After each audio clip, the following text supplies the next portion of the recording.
Namaste students, welcome to science class.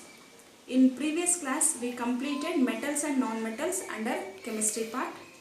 Today we are going to start a new chapter, force and pressure under physics part. Force and pressure is the second chapter we are discussing.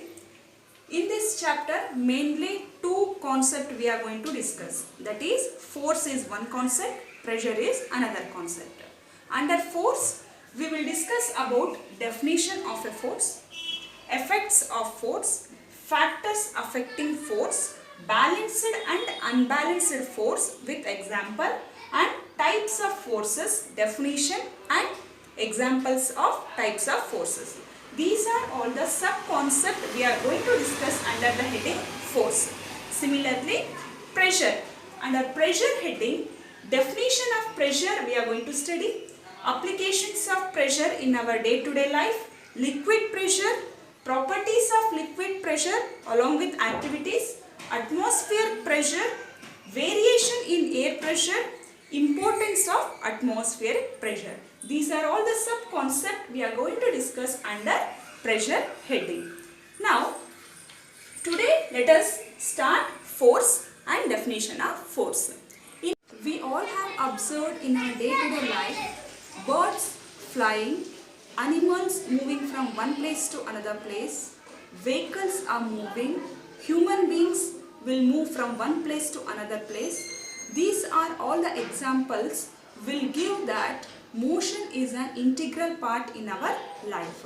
In class 7th, we discussed about the motion chapter. Under that, we discussed a rectilinear motion. Under that, uniform and non-uniform motion. Uniform motion says that an object covers a distance with a constant speed, whereas non-uniform motion, the object covers a distance with different speed. But we not discussed what is the main cause for motion. When and why the motion of the object changes its speed. Now let us discuss what is the main cause for motion. To make any object to move, some effort is needed. We all know that any object at rest does not move on its own. Some external effort is needed to make the object rest to motion. Here I will give some example. To make a chair lift from one place to another place, or to lift a table from one place to another place, or to make a motion of an object, we have to give a push or pull to make the object move from one place to another place. Another example, a football when is at rest, we have to kick a football to cover certain distance. In all these situations, we observe that a force is exerting to make the object motion. Nothing but a push or pull, kick or lifting an object will lead motion of an object. So here, to make any object motion, there is a required of push, pull or kick or lifting of object will make motion of an object. Now let us discuss some more examples or situations how the push, pull, kick or lifting an object will make the motion of the object, and also to stop any motion of the object, how these push or pull will exert its force. For example, consider a box. Should make this box to move or change its position. To change its position or to make this box to move, should give a push from this direction. From this direction we should give a push. Nothing but by giving a push we can make this box to move. In the similar way, by giving a pull in this direction, nothing but by pulling this box we can make the object to move. Similarly, consider a ball which is at rest. By kicking this ball, it covers certain distance. By kicking this ball, we can give a motion for this ball, and this ball covers certain distance.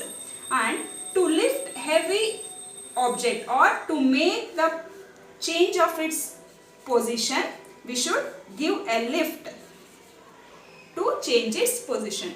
These are all the examples for to make any object to move. In the similar way, when object is in moving, to make it rest or to stop its motion, again we should give any external effort. For example, consider a ball is moving from this direction. The ball is moving from this direction. So to stop this ball, we should exert a force or external agency to stop this ball in the opposite direction of the motion. Nothing but when the ball is moving in this direction, we should give an external force to stop this ball. Nothing but to make any object in motion, external agent is required, and also to stop any motion of the object, again external agent is required to stop the motion. Now let us discuss activity 1. This activity 1 given in your textbook.